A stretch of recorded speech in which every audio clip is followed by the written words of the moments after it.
Opinionated, 7-footers who made it, block shots, dunked on some of the greatest. P-Town and Carolina in touch with the latest. Posting up on the topics, ain't no way you can stop this. Hollins and Haywood, post off the pivot, living life to live it. Tire suits are fitted, cash up, mash up, now we hook skidding. Stadium to the set, we the littest. And the biggest. How's everybody doing? We want to welcome you into the Opinionated 7-Footers podcast. I'm half the 7-Footers, your main man, Ryan Hollins, and that's my dog over there, 7'1", 277 pounds today. As of today, he's 277. Why do you? Hey, listen. Why do you keep introducing me like this is like I'm in a wrestling match, man? And every week my weight slides up and down. You're ridiculous, man. Hey, no, you come with the bars, man. You come with the bars. Go ahead. Hey, listen, man. Forget that. Enough about me. We got a special guest on today. A lot of Wizards fans probably thought this is the podcast that would never happen. But I got my man, Etan Thomas, in the building. What's going on with you, brother? What's going on, B Wood? How you feeling? Feeling good, man. Feeling good. That's what's up. Oh, see, that just felt good, man. It just felt good even just hearing that, man.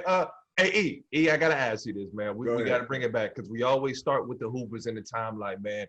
Okay. E, how did you become Etan Thomas, the ball player? Who's that? Hoop identity. We like to know your hoop identity. What started your love for basketball? Whether it was watching somebody play growing up, whether it was a family member that took you to the park, but what created your hoop identity? Because you're from Tulsa, Oklahoma. You schooled us before we came on, and there's actually a lot of hoopers from there. You, Wayman Tisdale, Ryan Humphreys, John Starks. What got you into hooping? Well, it was before I actually moved down to Tulsa. I was born in Harlem, so I would go to the parks with my grandfather all the time. And I would watch all the, and that was a time when it was, parks in the city. Hoopers was crazy. You know what I mean? So I would just go and just watch, and he would just be schooling me on stuff. So that really started the whole love for hoop. When you would go down, man, I mean, Etan, you were a bruiser, a physical guy to say the least. Listen, Etan, when I got drafted, you were one of the guys I would pencil down like, dang, I got to see Shaq. I got to see Etan Thomas. I got I don't know if I want this smoke, man. Where did that, in high school, college, where did that bruising mentality come from? Were you always a big guy, growth spurt? Where did that come along? Nah, that didn't happen till college. I was a skinny cat in high school. I was no bruising going on in high school. That didn't happen till I went to college in the Big East. So really what happened was my freshman year, I didn't play that much my freshman year. You know what I mean? And I was going against Jahidi White at Georgetown. You got Jason Lawson at Villanova. Danye Abrams at Boston College. Every single game, there was these dudes, and I was just getting beat up. Every time I would come in the game, I would just get beat up. And so I was like, all right, I got to get in the weight room.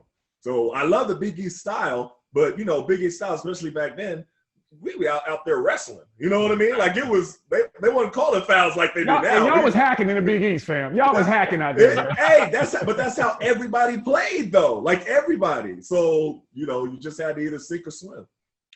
And you talk about hitting the weight room at Syracuse, but I think we skipped a step. How'd you get from Tulsa all the way to Syracuse? How did Jim Boeheim recruit you, get you out there? Was there another school you were seriously considering? What happened in that process? Well, I always knew I wanted to go back to the Big East and go back to New York area and everything like that. I like Georgetown. Georgetown was like one of my favorites. I love St. John's. It's funny because in the Big East, that was back with Miami. I don't know if they're not still in the Big East. Miami was in the Big East now. And I went on a trip there. I was like, oh, Lord. Hey, was Leonard Hamilton the coach? Yeah. Dog, he almost got me too. I promise you. He almost got me too. It's the best trip ever. Man, I was like, this is wonderful. I don't know if I need to come down here. It'd be hard to focus, For sure. Yeah. All right, well, E, you're the small town Tulsa guy. You go get busy in Syracuse, drafted to the NBA, man. What was the NBA always a goal? What was that like, man? What were your expectations going into the league, brother? You last 11 seasons, 11 years. You are a unicorn. You are rare. I found a way to get 10. B got 14. You got 11. How did that work out? Was that always the game plan, the goal? How did longevity stick for you? Just even coming in from Syracuse, Etan Thomas, who grows and plays his physical style, to lasting in the NBA. I mean, well, it was a blessing. That's all. I mean, I look back at it and I think how much of a blessing, because there's so many guys that can hoop that didn't make it. I mean, you can name a whole lot of guys that you like. They were hoopers. They could go, but they just didn't make it for some reason or another. So it's a blessing, But going into the league is funny because I was drafted to Dallas, right? And I got hurt. That's why one of the years I didn't play my rookie year, my actual rookie year in Dallas because I was hurt. I had an injury. I had surgery on my foot, so I got traded to Washington, right? At the time, the Wizards were literally the worst team in the league. Like they had like 16 wins or something like that. It was terrible. Like you go to the stands, it was empty. Like you could like whisper and you would hear people all the way on the other side would hear you. Like there would be nobody there, right? But then MJ came out of retirement and then everything changed. Everything. Then it was the exact opposite. Everyone was sold out. Every time we stepped someplace, it was like traveling with like Michael Jackson or like with the Beatles. Like every time you step someplace, it's thousands of people. You know what I mean? Cameras everywhere. Everybody, wanted to get a glimpse of MJ. So that was my introduction kind of to the league. I was like, wow, is this how it is? And then later would be like, no, they're here for MJ, not for us. That's what later would always say. No, don't get the false sense of anything. They're here for him. Hey, you don't leave out the goods now. I'm gonna ask you. We all grown folk on the Opinionated 7-footers. Yeah. I need a story that stuck out in your mind where all right, there's a lot of yelling and screaming fans, but this is something different that the MJ fanship brought out because this is 6 rings later. Michael Jordan is the biggest name in sports, not just basketball. From the hotels, from walking in places where you deal with referees. I need a story that stands out that you're like, man. Like, okay, I get it. This beyond. I mean, there's a lot of stories though, man. I'm sure Haywood can tell you. There's a whole I give all my MJ stories. So this is your time. I've exhausted all my MJ stories. All right. Well, how about this? Tell me if Haywood has told this one, right? So we get to Portland, right? And so Abe Pollin, who I don't call him owner, is the CEO of the Wizards at the time. His brother or somebody had this hotel, right? And so the hotel and he wanted all of us to stay there. The hotel is literally right next to the airport. Like we could open our windows and see the planes landing. So it was loud the whole time, right? So to set the scene, it's not the standard NBA hotel. It's not like NBA hotels are normally 5-star. Right. This is like 1.5 star. Like you roll out of bed and you on the tarmac. That's what it is. Right. So MJ came there and he said, "We ain't staying here. Let's go." And then so everybody was like, "But this is Abe Pollin's brother's hotel. Don't we kind of got to stay here?" But MJ was like, "No, we're not staying here. Let's go." So I believe most of the people, I went with MJ. I don't remember. Yeah, you went with MJ too. Most of the people went with MJ. And then we went to a nice hotel. Like, man. it was like the Four Seasons. Man, that other hotel, the thread count on the sheets was different. This is a little different than where we were just at. And it was crazy because like that was just a G move, to do for, you know what I mean? And that's when you really see like, MJ is on a whole different level. But it was also a weird dynamic because he was playing, but you knew he wasn't a regular player. Right. But then you knew the friction was there between him and Abe Pollin. And it was just a weird dynamic. There was a lot of spoken energy going on when they would be in the same room, and you would see glances and you would see certain looks. And I was just kind of quiet, just looking back then. I didn't really say too much. I was just kind of quiet. Wasn't our business. It wasn't our business. That was grown folk business. So we just kind of looking, but I saw it. Let me get one more MJ, man, because I want to slide this way because as you brought out, the competitive nature of the Wizards changed, and it seemed to have rubbed off on my two big fellas right here. We'll get to that later, but Michael in practice, everyone thought this was like this retirement tour. He'd hung it up. Brendan tells a story where he told MJ his shot was off, and MJ was a little cold, and next thing you know, he's cooking Byron Russell for the next 2.5 hours of practice. Was there something that you saw? Also, Brendan tells a story about he walks in one morning after a back-to-back. He get into the gym early. MJ's in there in a full sweat like, yo, why are you still working this hard? Was there something about Michael's competitive nature that you saw that rubbed up on yourself and just stood out like, okay, that's the Jay. He different. Like, I get it. So there's two stories that I saw about the competitive nature. So one, I'm trying to think of who it was we were playing. I think we were playing Indiana, and MJ had a bad game, and I believe we lost. And then I remember Doug Collins took him out because we had a game like the next day or something like that, or maybe shortly after, or whatever it was. So he broke his record for scoring double digits in consecutive games, or something big that happened, right? And so the papers were killing him. Like they was just like, oh, he's terrible. He shouldn't have come back. He's tarnishing his legacy, everything like that, right? So I remember we would come in. So I think we would, remember back then when those clubs around DC, and we would park at the Verizon Center and then walk right over because it would be all those, right? So we came out afterwards, and MJ was in the gym working out, right? He was working out. So he was the first. A lot of people think that Gilbert was the first one that we would see working out late, odd hours like that at night. I remember seeing MJ. It was after that game. So he's working out, doing the moves that he missed. It's when you come up there, you peek in, and he's just going. And I'm like, all right, well, let him do his thing. You know what I mean? And so the next time the shoot around, and it was funny because when they showed it on The Last Dance, it made me have this flashback. So MJ's sitting there reading the paper, right? And he's just rocking like this, biting his lip. And he's like, uh-huh. And he's reading the paper of them killing him. Like they all just talking bad about him. He's just like, over there biting his lip, like biting it hard. We're just reading it and stuff like that, right? He goes out the next game, I believe was playing, was it Jersey? Is that when he scored 50? When he scored 50.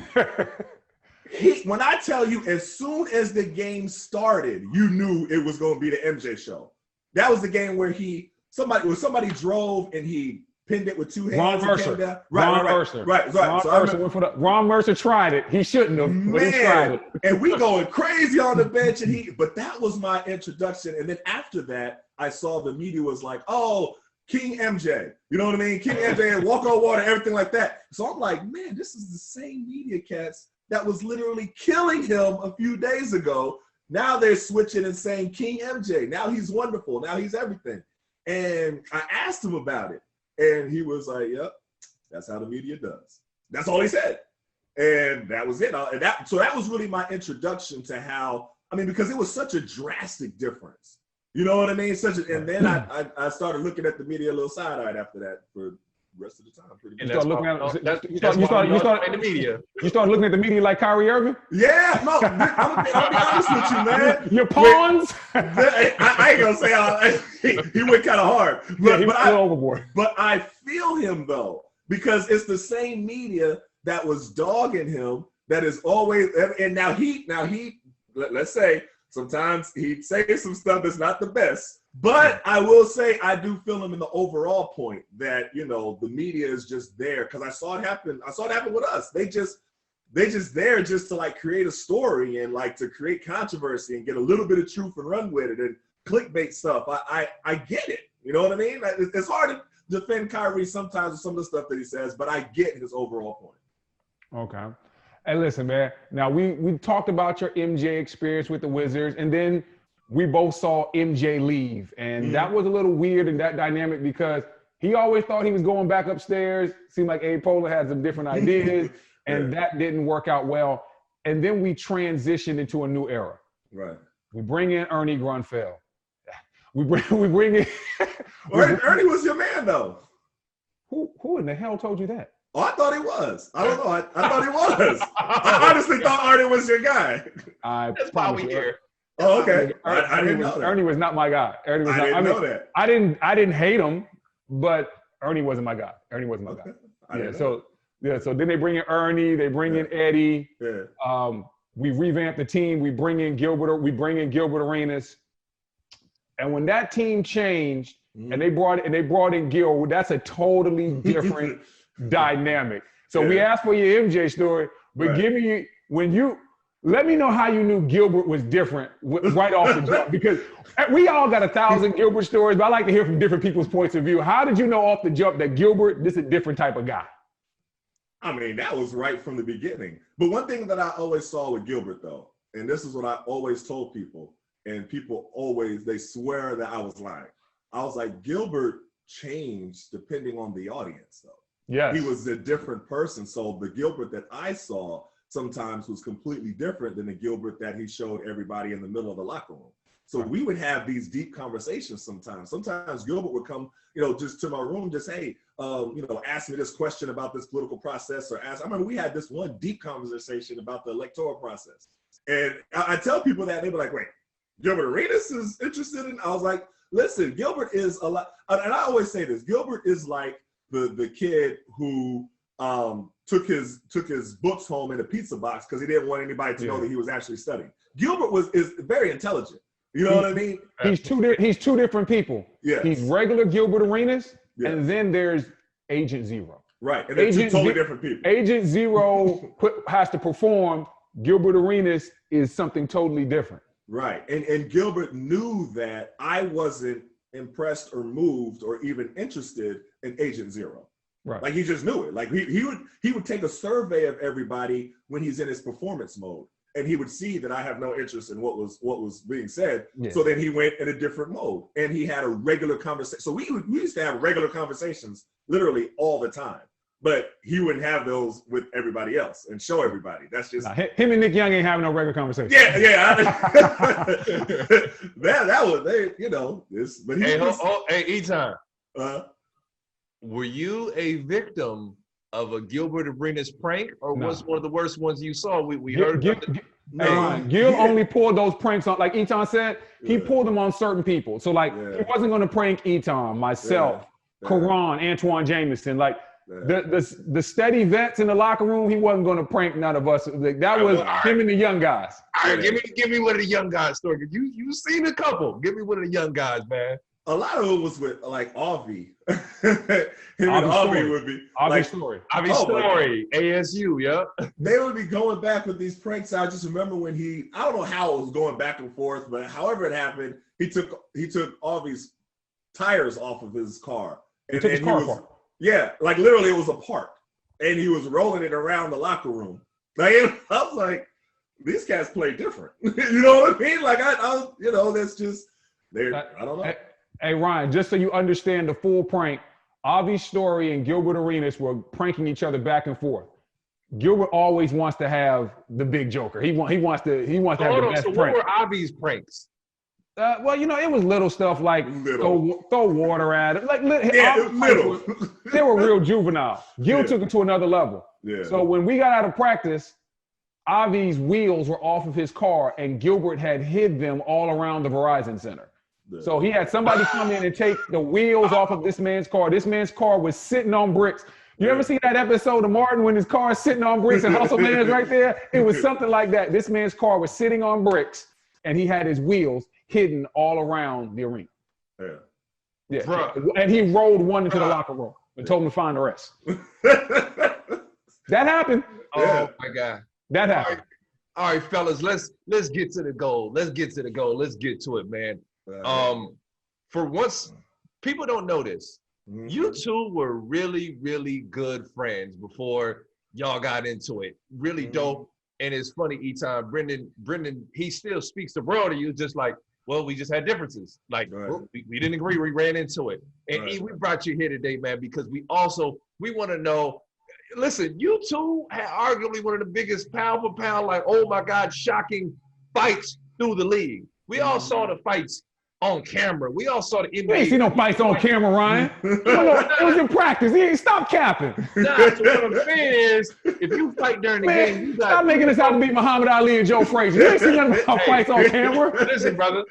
You fight during the game, you got 3-4 seconds of an NBA fight. They ain't too much of a fight. You brothers got it all behind the scenes. So, E, I'm gonna give you the floor. How did this start? How did you two get to the point where y'all boys? I told Brendan said he was going to your poetry stuff and came. Like, how did y'all get to the point where y'all actually gonna lay hands? I have my opinions on the story, but we gotta hear from you, E.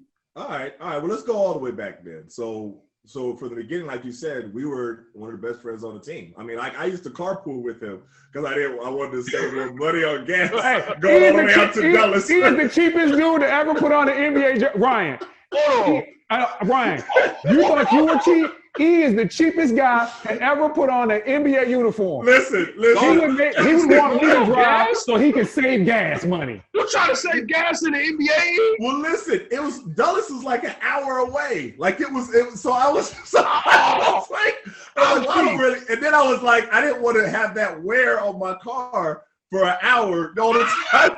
So that's how I was thinking. Listen, look. I didn't know how long this NBA thing was gonna last. So when I first got my first check, I'll tell you a story. So my rookie year, my true rookie year of playing with Dallas, I didn't spend a dime of my actual NBA check. I didn't spend a dime of it. I spent with a little card money and stuff like that. I bought the Navy from Baron Davis because he didn't want his car no more. And so I literally did not spend a dime. I saved all of it. And so that was my mentality. I was kind of like, well, I don't know how long this is gonna last. I mean, I was sitting there, and Doug Collins wasn't gonna try to play me regardless. And I was like, well, shoot, the clock's ticking on me with rookie deals. You only get like 3 years.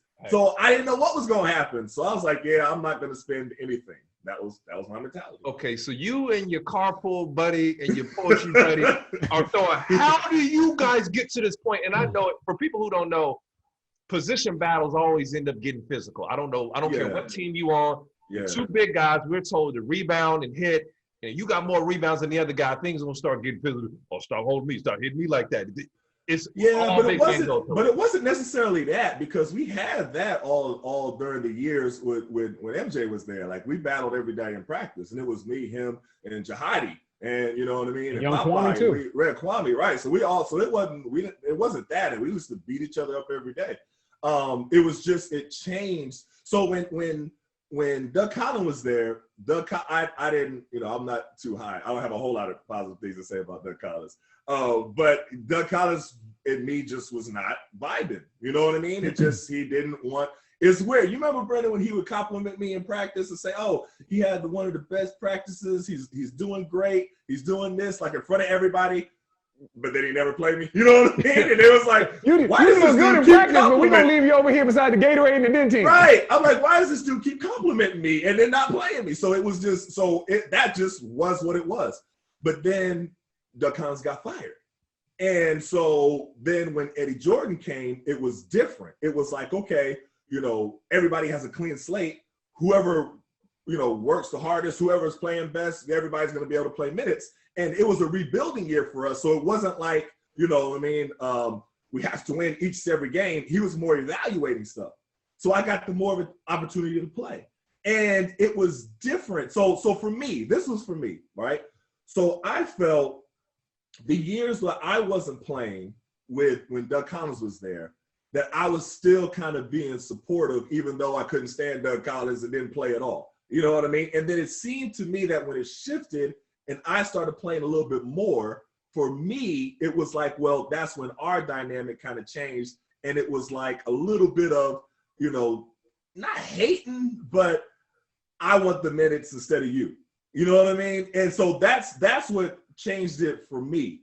But it wasn't as much as physically in practice, because we was always banging and stuff like that in practice. It was more of, and this is what I saw. So I can let Brendan tell you what he saw. I saw the media really hyping it up, like every single day. They're like, oh, he played more minutes than you today. What do you think?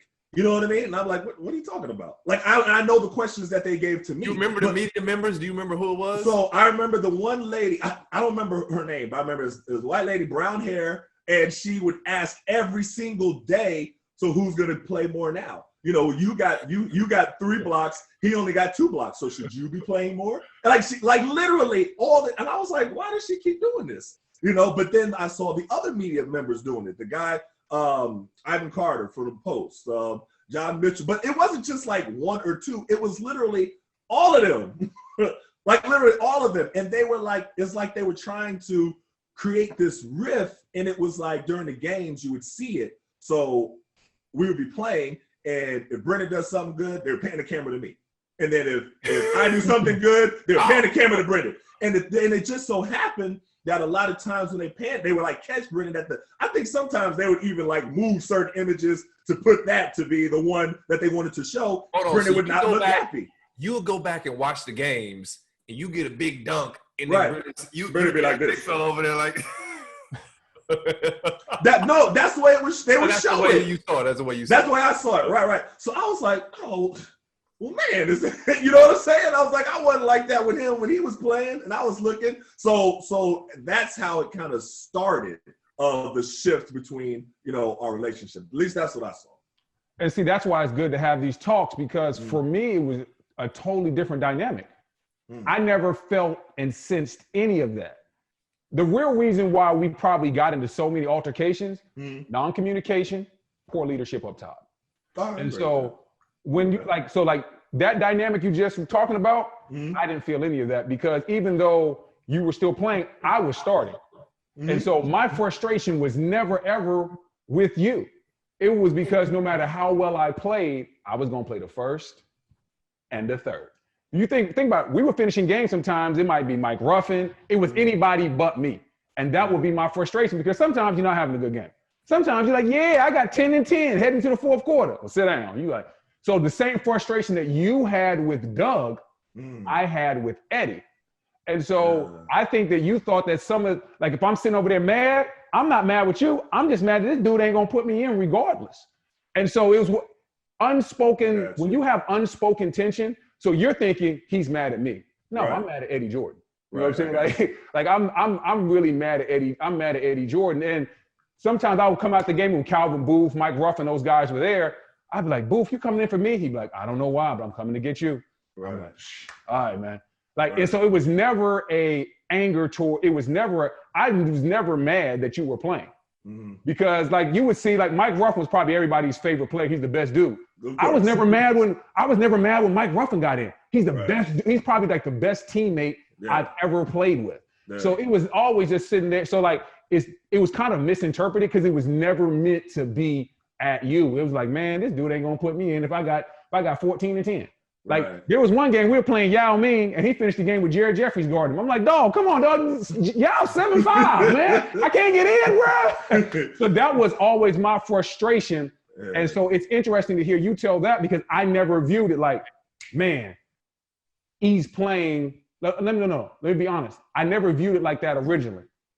After we got into the fight, I'm not gonna lie, I didn't want to see you do well. I was like, okay, fine. Come on now, Brendan. Let's be honest now. I told you, I'm gonna keep it 100. So originally, I didn't have anything. It was nothing. Then after about the second, third fight, it's like, hey man, this dude don't like me. I don't like him. I don't want to see him do well. All right. Okay. All right. But you do see how the media part drummed that up even before we got into it. I never got those questions.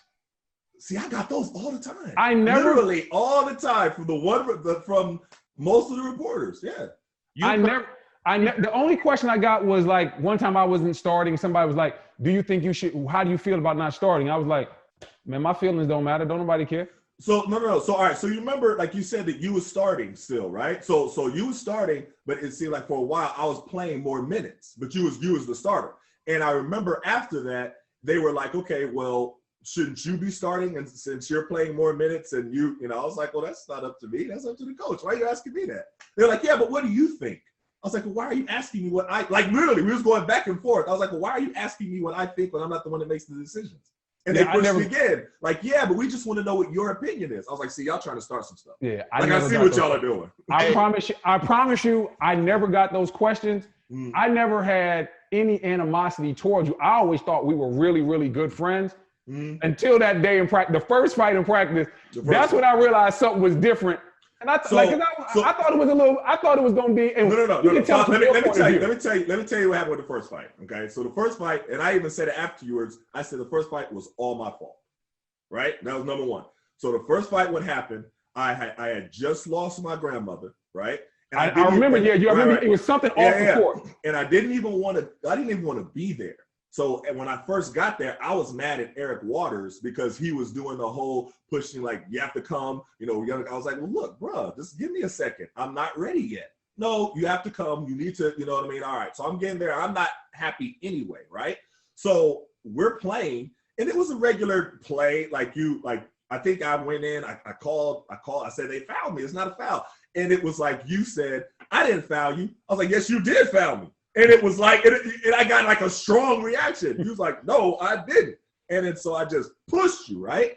And then I came and I was like, had my fist like this, and I think AD grabbed me and everything like that, and they all got between me and stuff like that. And then so I just got real mad because it was like one time when everybody was routine us, it's like you said something. I don't remember what it was, you said something. And I was like, oh. So I just got real upset, went into the locker room and just sat there and waited. Right? I waited. You walk out of practice? Well, practice was just about over. You know what I mean? We were scrimmaging at the end. It was just about over. So I sat there and just waited. And so then hold on, I was sitting there. You waiting on Brendan? No, I'm waiting on Brendan. No, I'm waiting on Brendan. I'm waiting specifically on Brendan. Like I told you, at that point, I'm gone. Like I'm pissed. And so Gilbert is sitting there, and he's, he was having one of his, I think he was protesting practice or something like that. I don't know. He wasn't practicing. You never know what Gilbert's was going to do. Yeah, right. So he's sitting there, and he's looking at me, and then he's looking, he was like, what happened? So I see he goes away, he's whispering, goes, all right. So they come in. And so, and now with all of this, Brendan didn't do anything with this, right? So I'm over there, and I see him go over there, right? I'm like, all right, we're gonna finish this now or later. So I said something. Hey, Ron, hold on. I gotta set the scene. Am I skipping parts? Okay, go ahead. Because I understand why some of it. So when I never knew that, I knew something happened off the court because Etan was juiced in practice for no reason. Yeah, I was. Because you were like, you fouled me? Bro, you were on one the whole day. I was. I said I was. I admitted it. I already passed that part. No, that's what I'm saying. So for me, eventually, I was like, after a while, I was like, hey, man, no, stop talking to. So I fired something back. Yeah. And being younger at that time, whenever I got mad, I said the N-word a lot. For people that don't know Etan Thomas, right. He has never put, this ain't new for him. He has never played about the N-word. Never called him the N-word. So when you said something to me, I said the N-word. That's what really triggered it. That's a trick. Then okay, all right. You pushed me. Right. I threw a punch. And then the thing was, when I threw the punch, everybody immediately broke it up, and you never had the chance to go back at me, which was probably unfair at the time. But that's how basketball fights are. Right. And so then we go to the locker room. I think it's over. Ryan, not at all. Hey, I got ice on my knees. I'm sitting at my locker. I'm on my phone, and all of a sudden he's like, "This is the most gangster thing ever." He said, "Hey, bro, take that ice off." Yeah, I did. I didn't even lose. Right. I didn't say take the ice off. Wait, yeah. So he said, take the ice off your knees. We about to go. Dog, you know how stiff your knees be when you get that ice on there, man? Yeah.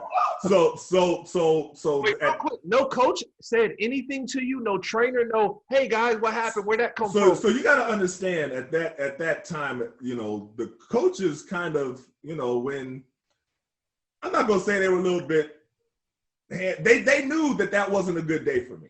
You know what I mean? It was very apparent when we first got there that I didn't want to be there. You know what I mean? So they kind of just left me alone. That's pretty much what all of them kind of did with me at that time. And so I'm there, and I'm so upset, right? And like AD came in between, and they, Gilbert, all of them, they were like, okay, no, we're not gonna let y'all fight. We're not gonna let y'all fight. I was like, all right, cool. Well, and I went back to my, they're all in between. I'm like, all right, I'm gonna sit right here at my in my locker, and you can't get out of this door without coming through here. I gotta pass his locker. Right. You gotta pass his locker to get out. And I said, I'm gonna stay right here. And then they was all looking, so they were huddling up and everything like that. And they were like, nah, we can't let this happen. After that, I think it was like 2 days later, I went out to, I was like, look, I think it was during the game. I was like, look, my bad. Okay? Like, I had a lot going on. That was my bad. That had nothing to do with you. That was my bad. And so that was the first time, right? Did I leave anything out? I don't remember you saying anything in the game. I do remember you sent a text message, and you were like, hey. Oh, yeah. You were like, listen, we should sit down with me, my wife, and my pastor, and we should talk about this. Yeah. And this is where I think I missed the boat. I'm so young, I'm just mad that my friend turned on me. And so I'm like, man, I feel like, yo, he flipped it on me. Like out of nowhere, practice, flip, now we in here throwing punches. He trying to fight me after practice. I don't take the meeting. But I don't look at the fact that it says my wife and my pastor. If anybody, when it says my wife and my pastor, that's bigger than one incident. Which I would have figured out what you told me today about leading up to this. You thought I didn't support you anymore. And our friendship dynamic had changed. I didn't know that. I'm thinking like, dog, we in practice. I don't know if this is a setup. I just threw a punch at this dude. I don't know what this is. I don't want the meeting. And that was that. And so I think from that point on, that kind of set the scene for when we had to get into it again. No, I agree. I mean, I think we should have sat down and just talked. That's all my fault. That's actually I said it was pride and ego, but it's more like, dog, like we knew each other from college playing on the USA basketball team when we went for the tryouts and stuff like that. And I would go to your events. I was like, dog, my dog really just flipped it on me. So like for me, it was more of a hurt place than even a pride and ego thing. I was like, man, I ain't taking this meeting. But if I had to do it again, I would have definitely came to your house, sat down with you, Nikki, because you know I love your wife, man. You know I love Nikki, man. She's great. Your mom, your brother. That was the weird thing. See, like the difference in the family lounge, like they were like, we know we can't really talk to him anymore. Like it was weird because like your brother would walk in there and be like, hey, how you doing? Like we had a relationship, but now we can't speak. Right. So, but like I would have taken that meeting, but at the time, like I was in my feelings. No, and you know, when you're 25, you gotta be macho. You can't tell nobody you in your feelings, man. My bad. I ain't take the meeting. I should have took, brother.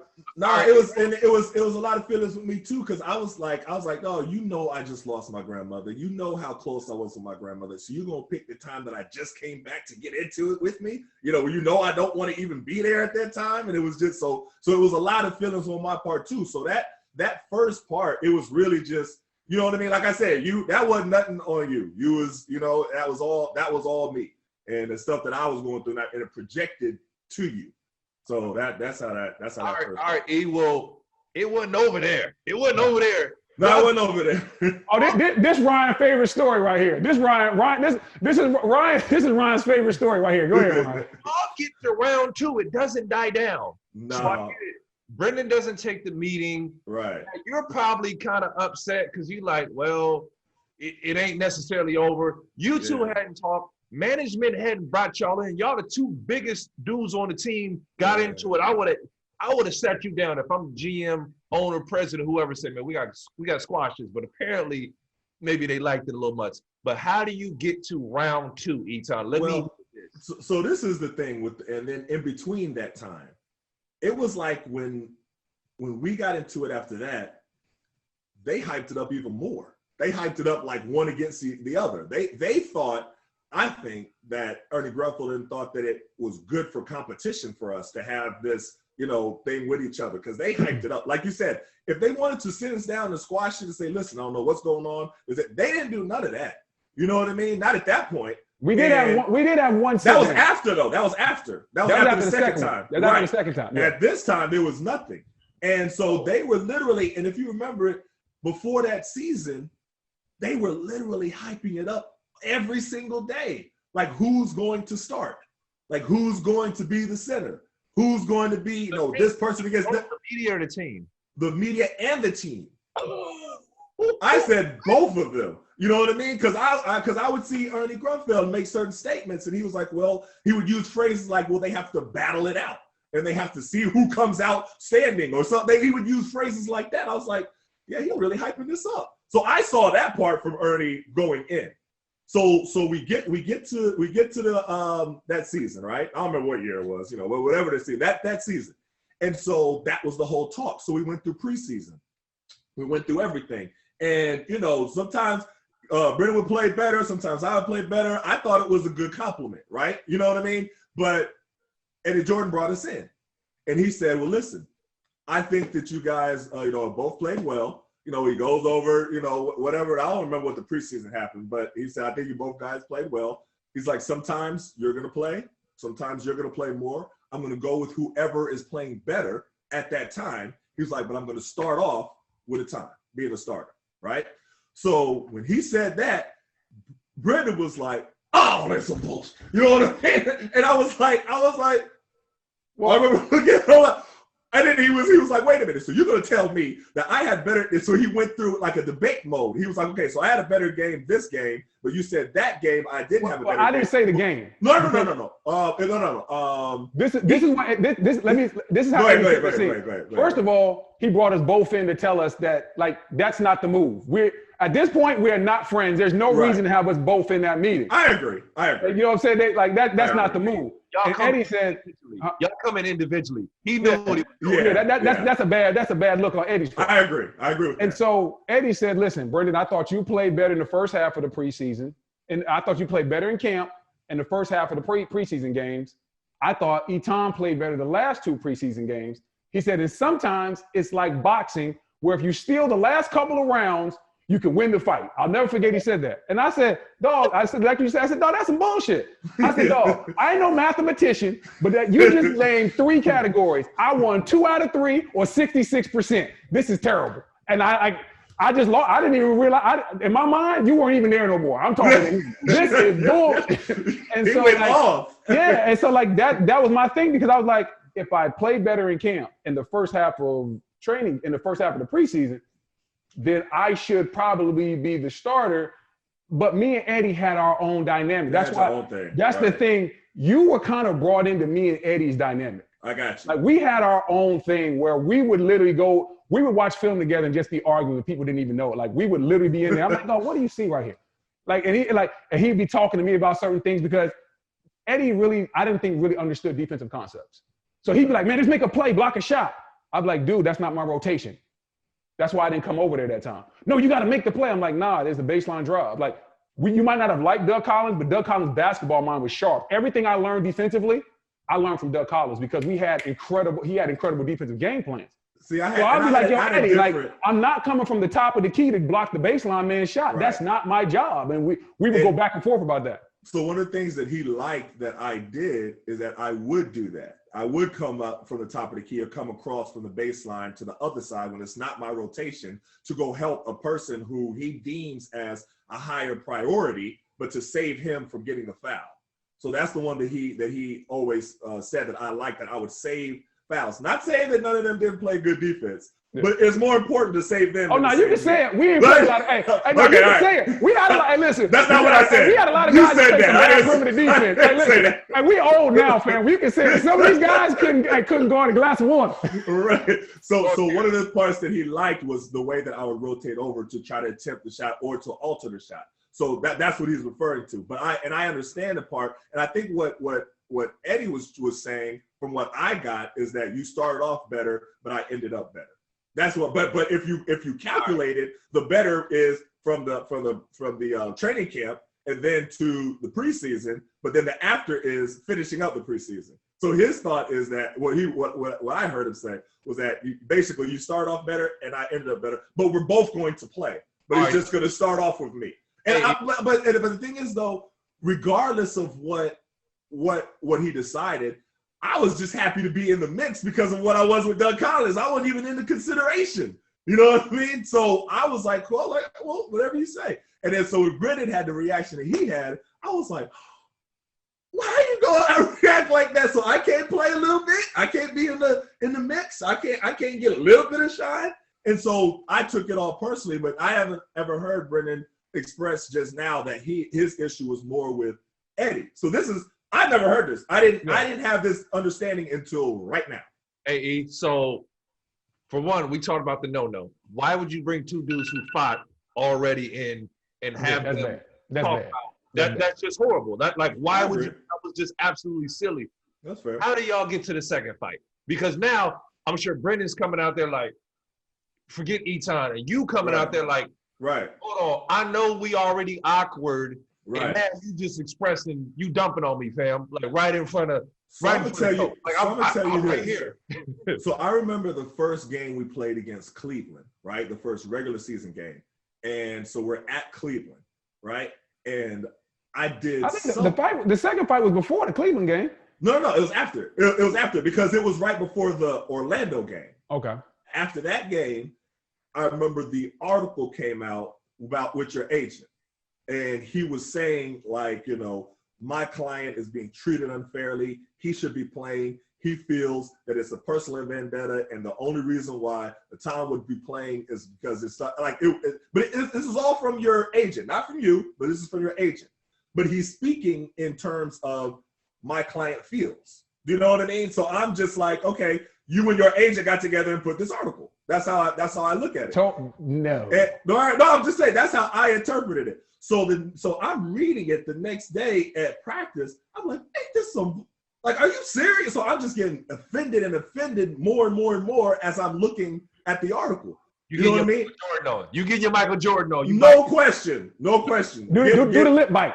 Yeah, all of that. I was feeling all of that. So at that point, I was upset. So as soon as I saw him like walk in, I did beeline right to him. I gotta ask right to him. I gotta ask a question because I never got to ask this question, but other guys tell me because you know, anytime if you ask, one of my friend's wives is a lawyer, and she's like, if you get people all in the same place watching the same event happen, I'll get 5 different stories. Of course. If I always got a bunch I've heard so many different stories with this fight. Like, let me tell no, for real. Listen, I heard one.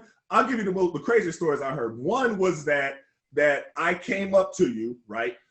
Took the newspaper, stuffed it in your mouth, and slapped you. Right? No, I promise you. Where? I was like, who told you that? No, that's not what happened. You know what I mean? I was speaking at a school, and these cats asked me this, and they were all was like, that on the episode of Power? They were all like, "Yep, that's what I heard too." I was like, "No, that's not what happened." I heard another story that said that you picked me up, right, bench pressed me like Ultimate Warrior, and threw me into the locker room, to the locker. I was like, "Man, heck no, that ain't happened." Who told you that? No, but I've heard so many different stories with this fight. But for some of the guys that were in the training room always said, they're like, listen, they're like, dog, before I got to practice, I guess when you read the paper, they're like, dog, he was in the corner, he was pissed off, he was stretching, and every time the door would open, he would walk over to see if you could. In my locker in the training room, you can see as soon as the door opened, you can see my locker. He was like, every time he could see, he would look,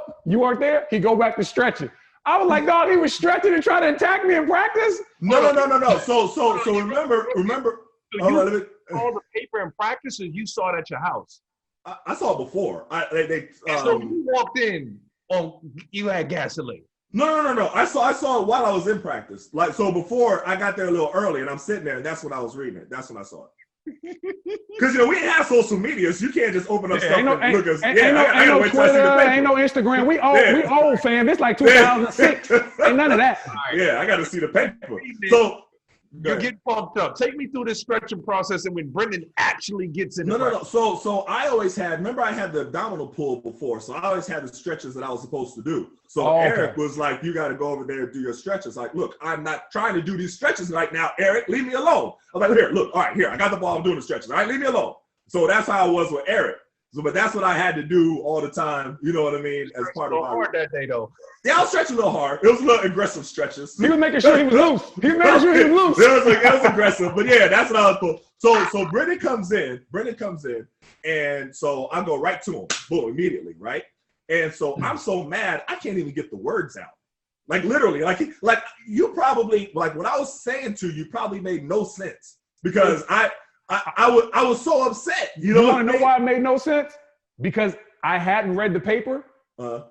And I hadn't talked to Andy Miller. That was my agent. So you got that. So that's why I like the fact you set the scene. Right. You read the paper. Like a lot of this is all confusion. You read the paper and thought Brendan and his agent wrote this. Yeah. And you come in. I haven't said anything to my agent. Well, I told him, I was like, yo, I didn't think that it was a fair competition. Right. But at the same time, I didn't say nothing to the paper. I didn't tell him to go say nothing to the paper. So you hadn't even read the paper or read article at that point. I don't think you realize what I said. When you first said, I saw what you said in the paper. First of all, I got a hoodie on and my drawers. I turn around like, brother, why are you so close to me? Why I don't have no pants on? I didn't see none of that. I didn't see all I saw was you. You know what I mean? I got it because I'm getting dressed. I got a hoodie on and my drawers. And you like, I saw what you said in the paper. I'm like, dude, I have no idea what you're talking about. You're like, you know what I'm talking about? And that made me more mad because it was like you denied it when I just read.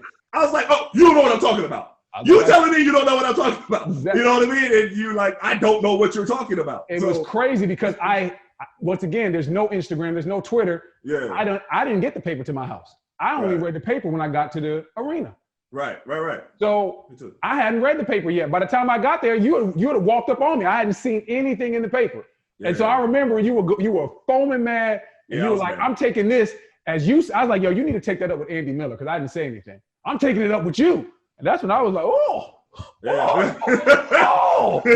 done fed him gunpowder this morning. It's about to go down. Hey, this is when I knew the fight was definitely going to happen. Right. When you said that, you're like, I'm taking it up with you. I looked down at my man Calvin Booth like, man, Calvin, can you believe this? Calvin Booth got up and just walked away. I thought, oh, come on, Calvin. Come on. I didn't see any of that. Oh, Calvin had to look like, no, this looks bad. All I remember is Michael Ruffin put me in a hold like this, and I'm just stuck. And I'm like, what that was doing? So Ruff's trying to be the peacemaker and everything. I remember that. But no, you don't remember in between? I remember bits and pieces. I mean, even when you was telling the story when I was with you on your Instagram, I remember some of it. You know what I mean? Like I remember when I hit you, and then I remember you hit me back, and I remember I pulled like way back from Mississippi. And listen, and I'm gonna tell you right now. I think about this all the time. Like I am so thankful that I missed you when I pulled back that far, because not no tough guy stuff. I was so mad, and I pulled way so far back that when I hit you, if I swung and I missed, my momentum took me all the way over there. Like that's how hard I swung. Hey, and it was just all upset. And it was one of the things where, like literally, like when I say I'm thankful that I missed, like that would have been bad. So I went to the locker room, and I went to the locker, and then you know how it is, everybody come. I don't know what Eric Waters was part of. Eric Waters came and grabbed you. That part I do remember. And I remember Eric Waters grabbed you, Michael Ruffin, and yes, little scrawny little white dude like this. I'm like, so he grabbed him. Michael Ruffin grabbed me, right? He breaks free from Eric Waters, right? Michael Ruffin still has me in the hole. You're not shaking free from Mike Ruffin. And he comes up and gets me twice. Pow, pow. You know what I mean? While I'm in the hole. And I'm like, damn. And so then I got through. And I remember at one time I came up, and I'm sure I had fire in my eyes. Literally. Like, I remember we locked eyes and fire in my eyes looking at you. And then that's where you you grabbed my hair, right? And you held it. And I feel like I was so mad afterwards. Are you that part being held by the time he grabs your hair? No. Ruff let me go there. At that point. Hey, listen. Hey, Ryan, you got to. I might be jumping a little bit. Hey, Ryan, you got to understand. He was so emotional at that point. Yeah, he's jumping kind of all around the story. Okay. So he walks up in practice. He asked me about the situation. I don't know what's going on. I tell him at this point, I'm like, look, you need to take it up with my agent. He's like, I'm taking it up with you. I'm like, man, dog, I'm done with this, man. Get out my face. Get out my face, set it off. He throws a punch. Right. And he's right. He cocked back the next punch so far. You said you're glad you didn't hit me. I'm actually glad that you cocked it back that far. Because if you would have just been another short punch, I was so dazzled that you probably would have just laid me into the locker. But I could, Stevie Wonder could have seen this punch come out. I was like, I'm just going to duck this one. This was like, hey, you brought this one all the way back from Tulsa. Man, so that led to you stumbling into the locker. But when you stumbled into the locker, at this point, now I know it's on. So I jump into the locker. So that's when I have your hair, because you're trying to get up. I'm grabbing your hair. I'm throwing punches while you're in there, but your hair is being pulled down. That's how your hair came out. Because when no. That was during the locker. But then when I stood up, that was the part where you took. When I was in the locker, I know you jumped up there and stuff like that. But I didn't know about the hair part, that part. But when I stood up, and after I got away from Ruff, that's the part where you grabbed. See, that's the part that I remember. When you were with Ruff, you never got out of that. That's when you got out. When you were with Ruff kind of kept you in there. But it was so we're in the locker, we're tussling in the locker. Because I was on top, the guys pull me off, I fall down. Then you spring up, dog, your hair's all over the place at this point. It's like, it's like, I'm about to kill him. And so it just went all over the place. And that is when I got up, that's when Mike Ruffin grabbed you at that point. And, you know. See, I remember it differently. I remember getting up after and Michael Ruffin grabbing me. But I remember Eric Waters, I remember looking across and seeing Eric Waters grabbing you. And I'm like, this is not equal. You know, Michael Ruffin grabbing me and Eric Waters grabbing him. And I was like, that's not equal at all. It was probably a little bit of a cheap shot, but at this point, we're in the fight. We're in the fight. Hey, listen, we're in the fight, and I'm like, dog, I don't think this dude's stopping. So I'm not stopping. So I push Eric Waters out. Eric Waters little flew this way. Michael Ruffin still, right. I pushed Eric out of the way. Anyway, it's definitely a cheap shot because Ruff had you behind your head. You couldn't do anything, and I popped you twice. Right. But my thing is this. At this point, it's a fight. Whoever grabs you. Like, I can't worry about that. You can't worry about who grabs you. Yeah, and so then after that, we get broken up. And then the only part I remember is, as Mike Ruffin is now ushering me out the locker room, I look over there and it's like, is Etan choking Eric Waters? So Eric gonna come up to me afterwards, after he done let you go, right? And he gonna come up to me and then start fussing. I'm like, man, if you don't get you know what I mean? Like, so he came up to me. That was his fault. He should have came up to me at that point. You know what I mean? That's the part where obviously you need to leave this dude alone. So he came up to me, so after that, you know, that was pretty much that fight. I mean, we remember a little differently, but that fight also was the same thing, going back to what you were saying as far as two different perspectives and understandings of what happened. You know what I mean? And conversations could have stopped that one as well. I mean, it's unfortunate because literally I'm finding out stuff right now that I have never known. You know what I mean? Right. And Go ahead, man. After that fight, did y'all talk? Did the GM hop in? I heard a story where the funniest thing, Eddie Jordan comes to the locker room. Do you remember this, E? With a bathrobe on. I don't remember Eddie Jordan, Dog, you don't remember Eddie Jordan coming in the locker room with a bathrobe on, holding it like this with some flip-flops on, talking about some, hold up, what's going on in here? Well, I don't remember that at all. Dog, I promise you, Eddie Jordan walks in, like you know, Eddie thought he was Smooth Daddy. He came, hold up, what's going on in here? The next one of y'all throw a punch is getting suspended and my pocket's gonna be fat, but he's holding his bathrobe like this the whole time. I don't remember that part. Dog, you know what I mean? I think I remember it because I was, by that point, Ruff had me by the door. So Eddie walked right past me when he said it. Okay. I think you were in the midst of choking Eric Waters. All right, maybe so. And Ryan, to answer your question, at that point, management knew they had to step in. Right. But they still didn't set the table the way that I think that they should have. And that's what led to a third fight. I agree. Because they bring me and Etan in together. They sit us down. Yeah. It's me, it's Etan, it's Milt Newton, Ernie Grunfeld, Tommy Shepard. We're all sitting there. I'm cool. We're talking. All right. So Ernie says his spiel, Etan says his spiel, I say my spiel. Had you guys spoken before this? No, we are not. We are not spoken. This is like, we're in there. He's still, like, he can't really hide when he's mad. So his eyes are letting me know that he is still on tilt. Like, he's damn near rocking. Yeah. And so they bring us in there. And this, like I said, this is what I knew we were going to fight again.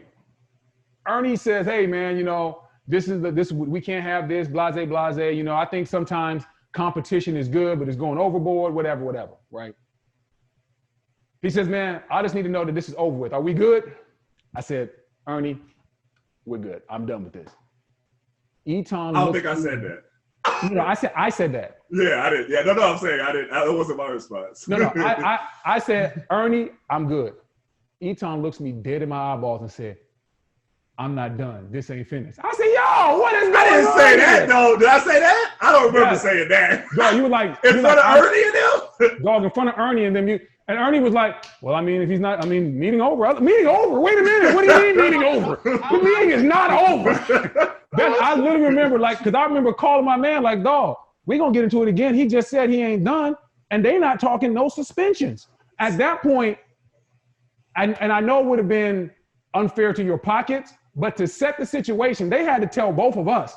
Or when you said that, that's when Ernie's supposed to jump in and be like, listen, the next fight is 3 games. or the maximum suspension that the NBA Players Association will allow us. And every time you throw a punch, that's what's going to happen. Because eventually, listen, neither one of us, as angry as we were, neither one of us was about losing no money. You know what I'm saying? And I definitely wasn't. And I remember after that, because, I was in the union. You know what I mean? So I was part of the union. I remember after that, them telling me that you and your agent had called the union to try to get me suspended. And that made me more pissed. No, right? I never called the agent. I think your agent. Right? I put you with your agent all the time. That was one of the things. Well, if we're going to fast forward, because once again, I want you to understand the gist of it. When we got into the third fight. Yeah. So we fast forward, we got past that. Oh yeah, that was after the third. You're right. That was after the third. So we get into the third fight in practice, We could have had 4 apparently. Yeah, we could have. But then cooler heads prevailed eventually. Yeah, but we get into the third fight, like I elbow in practice. He thinks it's on purpose. Yeah. Out of the corner of my eye, because here's one thing you never knew: I never took my eye off you for the next 2 years.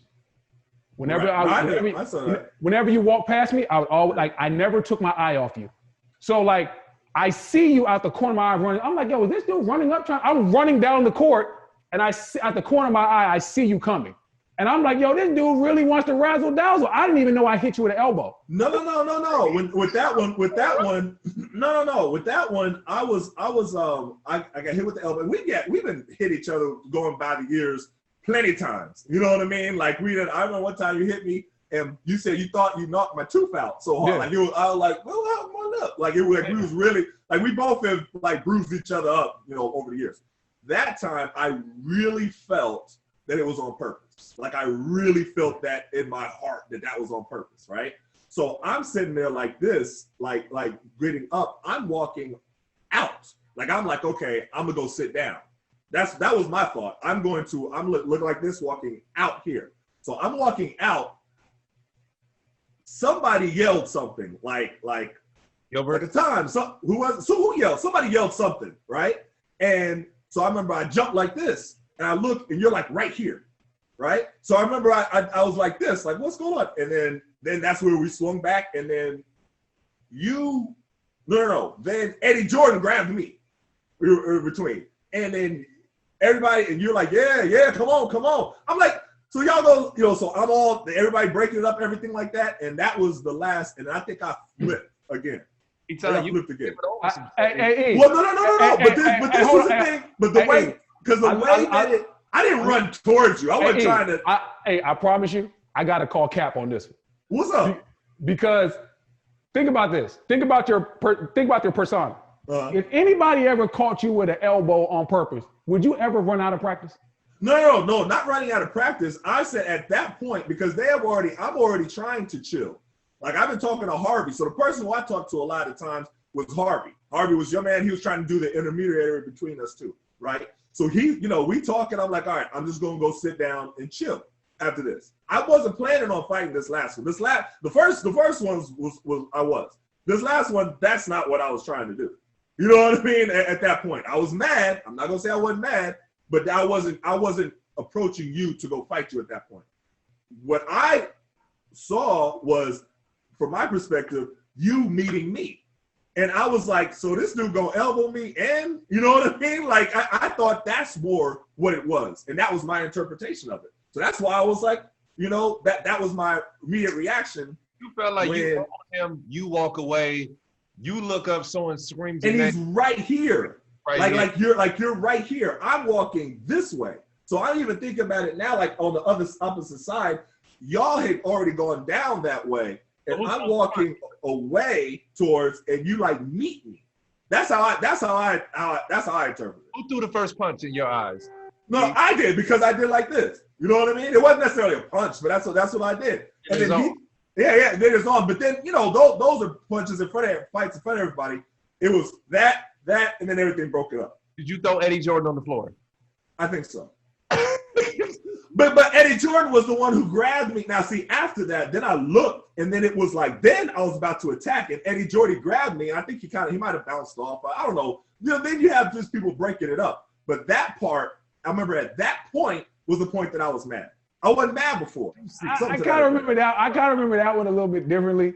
Okay. Yeah, like because at that point you kind of ran up because you were talking to me. You weren't running toward the sideline, and you ran in, and it wasn't this. You ran in throwing a punch, and when you threw the punch, I threw 2 back, and so I caught you. I don't remember that. And I didn't even remember. Like Andre Blatch and some of the guys, they actually told, I was so mad I didn't realize what happened.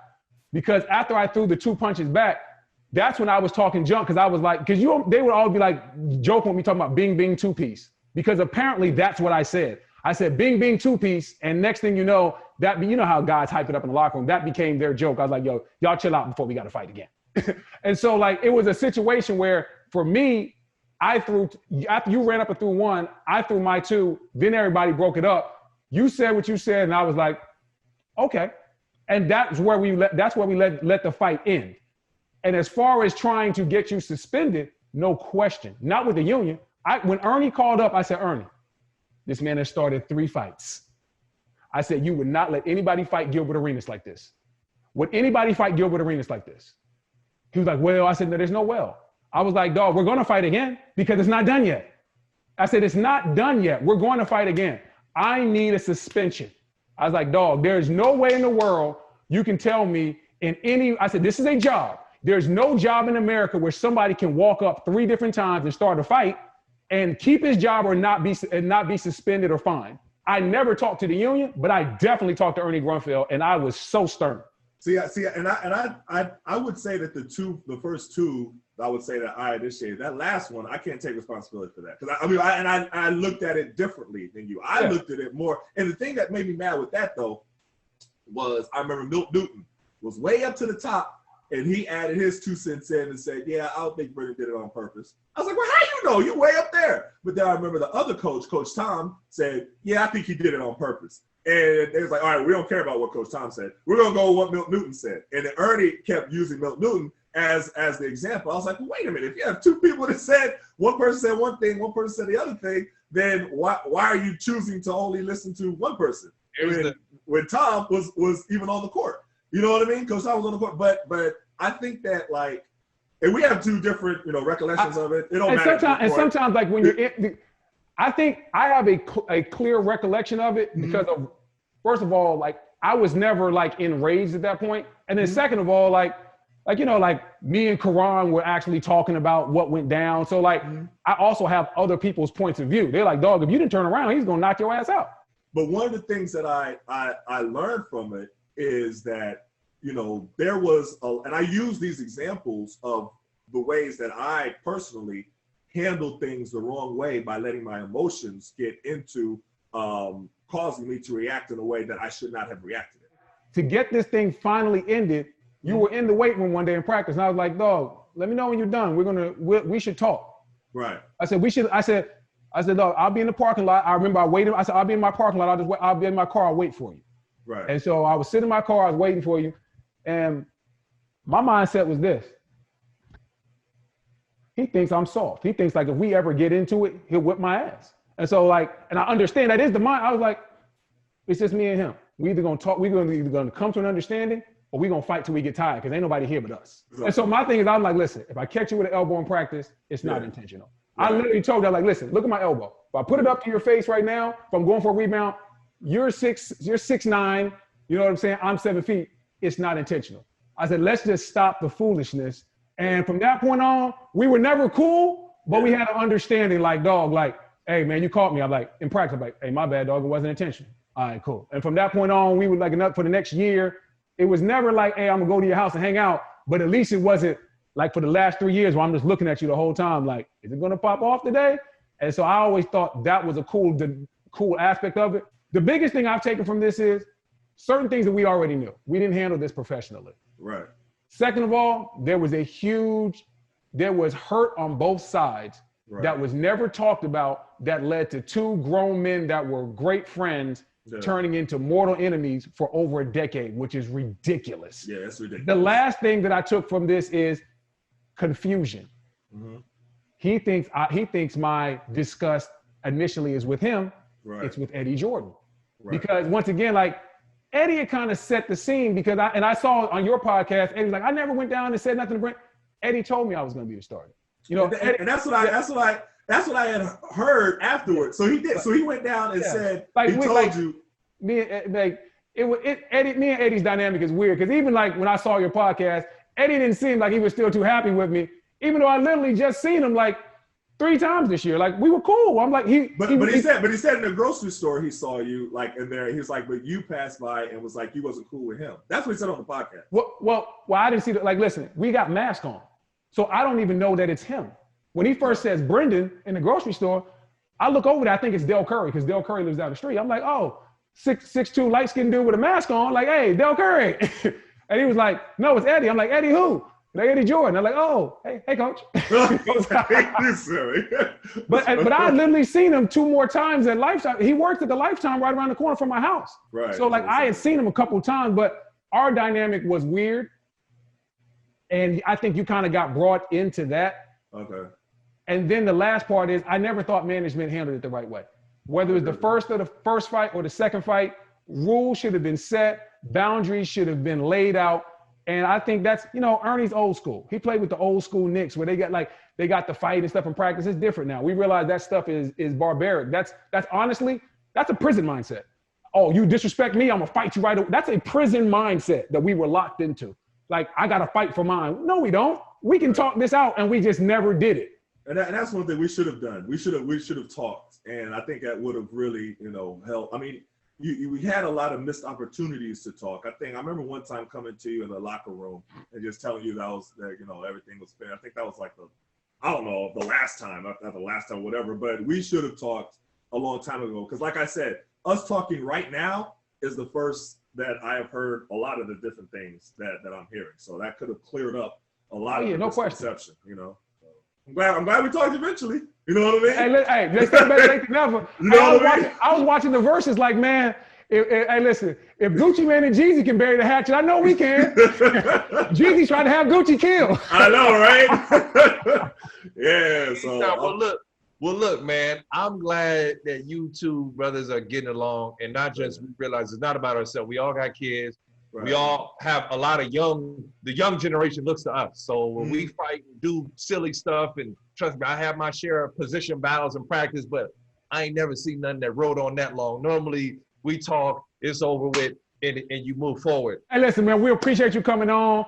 I'm glad we got to have this real moment. We got to set it down. You got my number. Feel free to hit me if you ever need anything, man. Hey, listen, man, tell Nikki, your wife, I said hello. You know what I'm saying? And everybody else, man. So hey, I just want to say, you know what I'm saying, with much respect to you for calling me, you know what I mean, and reaching out to me and telling me that you wanted to have this sit down. And yeah, you're right. We should have had it a long time ago. But, you know, like I said, I'm happy for the stuff you're doing. See you on NBA TV, stuff you're doing here with the Opinionated 7-footers. Y'all, you know, keep doing your thing. So that's appreciate it, man. Appreciate it. Etan, also, one thing we're big on, man, where can we find you on social media? I know you're doing them. It's funny how we talk about the media and Kyrie and all that, and that's part of the reason probably us 3 joined the media to tell No question. Where can we find you? Where can we support you? We know you have amazing messages of peace and equality and prosperity that you put out. And where can we support the stuff you do, man? So I write for a site called basketballnews.com, and I write articles for them, and then I have my podcast called The Rematch. And the reason why I even started The Rematch was to have people come on and tell their story. Because a lot of times, you know, the media messes stuff up or everything like that. So that's what I love doing with that.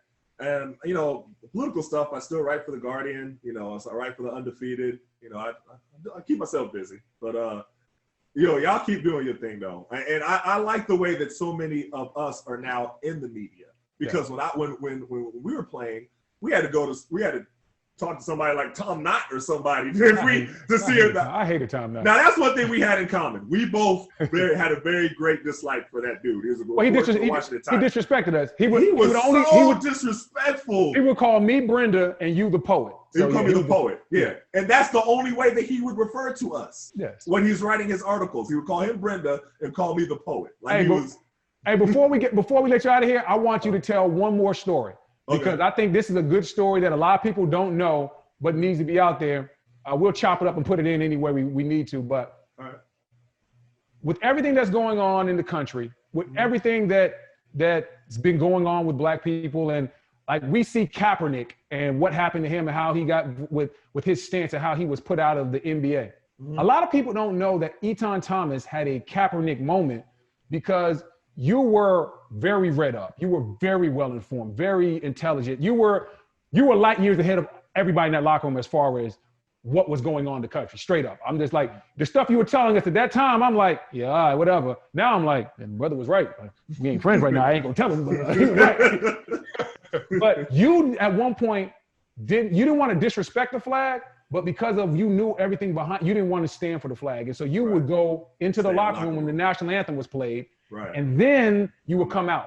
And a reporter saw that and said, hey, he's going to write this story. But you were actually taking the Kaepernick stand in like 2007 or something like that. What led to that? What was the conversation between you, Ernie, and did the league step in and say, you got to stand?